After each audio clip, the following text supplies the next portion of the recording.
Hello everyone, good morning. Welcome back to my channel Jhuma De. আবার চলে আসলাম new এর একটা ব্লগ নিয়ে। আমার চ্যানেলে যদি নিউ এসে থাকো, চ্যানেলটা সাবস্ক্রাইব করে বেল আইকনটা ক্লিক করে নিও।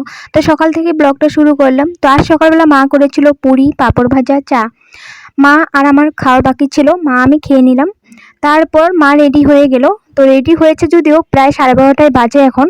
তো মা রেডি হয়েছে। মাকে আমি কখন থেকেই বলছি তাড়াতাড়ি করে রেডি হয়ে যাও, কারণ ভোগ আরতি তাড়াতাড়ি গেলে পাবে, দেরি করে গেলে তো পাবে না আর ভোগ আরতিটা। কারণ ভোগ আরতি দেখতে কিন্তু ভালো লাগে দুপুরবেলা। তো আমরা ওই দিন দেখেছি, অনেক ভালো লেগেছে। তো আমি কীর্তনে গিয়েছিলাম আগের দিন, দেখেছই। তো আমি ওই দিন কিন্তু রসিদ কেটে এনেছিলাম, ওই দিন আর ব্লগটাতে বলিনি। তো আমি অনেক কষ্ট করে ব্লগটা করি, কীর্তনের ব্লগটা কত সুন্দর করে করেছি, তোমরা কেউই দেখছো না, ভিউজে হচ্ছে না, তার জন্য না অনেক সময় মনটা অনেক খারাপ লাগে। তো তোমাদের সবাইকেই সবসময় আমি রিকোয়েস্ট করি আমার ব্লগগুলো দেখার জন্য। যেমনভাবে আমার শর্টসগুলো 2000, 3000 করে, 4000 করে ভিউজ হয়ে যায়, এমন যদি আমার ব্লগগুলো হয়ে যেত কত ভালো লাগতো আমার মনটা। তার জন্য মনটা অনেক খারাপ হয়ে আছে। তো যাই হোক, কী করা যাবে, তবু তোমাদের সাথে অল্প স্বল্প আমি ব্লগ শেয়ার করছি। আমি ভাবছি আমি ব্লগ করা ছেড়ে দেবো। তো দেখা যাক কি করতে পারি, তোমাদের সাথে সব কিছুই বলেই শেয়ার করব। তো ভোগের রসিদ কেটেছিলাম আগের দিন, আমি তোমাদের আগের দিন ব্লগে বলিনি। তো ভোগের রসিদ আমি কেটেছিলাম 70 টাকা দিয়ে। তো আমাদের ঘরে ভোগের রসিদ কাটা তো হয়, কিন্তু কেউ যেতে চায় না দুপুরবেলা। মার ইচ্ছে ছিল না যাওয়ার, তবু মা যাচ্ছে। ভাইদেরকে বলা হয়েছে, ওরা যেতে চায় না এরকম, মানে তার জন্য ভোগের রসিদ কাটা হয় না আমাদের। তো মাই গেল। তো মাকে বলছি তুমি তো আর কীর্তনে যাও নেই, তো আজ নেক্সট দিন যাও, তবে কীর্তন অল্প দেখে আসবে। তো মা যেতে যেতে অনেকে দেরি হয়ে গেছে, কিন্তু যাওয়ার পর আর মা ভোগ আরতি পায়নি। তো অল্প টাইম কীর্তন দেখে ভোগের প্রসাদটা নিয়ে এসেছে। তো ভোগের রসিদটা তো তোমরা দেখলেই, ভোগের রসিদটা তোমাদের আগের দিন কাটতে হবে, পরের দিন তোমরা ভোগ আরতি হয়ে যাওয়ার পর ভোগের প্রসাদটা আনতে পারবে। তোমাদের যদি একটু দেরিও হয়, তোমরা বিকেল পর্যন্ত, সন্ধ্যা পর্যন্ত ভোগের প্রসাদটা পেয়ে যাবে, কারণ তোমাদের টিকিটটা আছেই। তো ওটা দেখালে তোমাদের ভোগের প্রসাদটা দিয়ে দেবে। আর কতটা আজ ভোগের রসিদ কাটা হয়েছে অতগুলোই মানে বানানো হবে। তোমরা যে আজ কাটছো, আজে গিয়ে পাবে ভোগের প্রসাদ, ওটা না, তোমাদের আগের দিন কাটতে হবে, পরের দিন গিয়ে তোমরা ভোগের প্রসাদটা পাবে।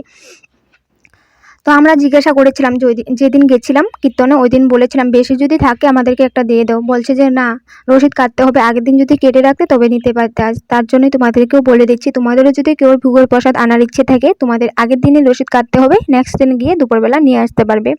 আর রসিদটা নিয়ে যেতে হবে যখন ভোগের প্রসাদটা আনবে, তার জন্য মাকে আমি দিয়ে দিয়েছি মনে করে, তবে কিন্তু ভোগের প্রসাদ দিবে না রসিদ ছাড়া।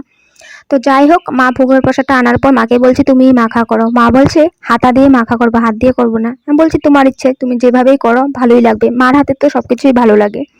তো যাই হোক, মা মাখা করছে। তো প্রসাদটা পলিথিনটা থেকে বের করার পরে এত সুন্দর একটা গন্ধ বেরিয়েছে, তোমাদেরকে বুঝাতে পারবো না, এত টেস্ট ভোগের প্রসাদ। অল্প একটু মানে খেলে মনে হয় যে পেট ভরে গেছে, আগেও বলেছি। তো ভোগের প্রসাদটা মা মাখা করছে আর এত সুন্দর গন্ধ বেরিয়েছে, বা কি বলবো, তোমাদেরকে বুঝাতে পারবো না। আর এই ভোগের প্রসাদটাতে কিন্তু সব কিছু আছে।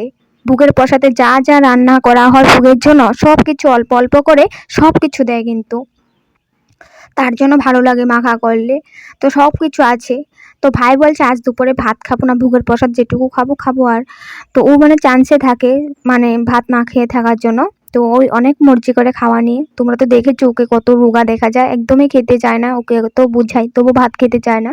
একবার খেলে 3বার না খেয়ে থাকে, 2বার না খেয়ে থাকে। তো এখন সকাল অল্প একটু ভাত খেয়েছে, তো দুপুরে বলছে এখন ভোগের প্রসাদ খাবো, আর কিছু খাবো না। আমি বলছি ভোগের প্রসাদ তো বেশি না, অল্প একটু একটু করেই খাবে ভোগের প্রসাদ, যেহেতু যেটুকুই খাবো ওটুকুই হয়ে যাবে।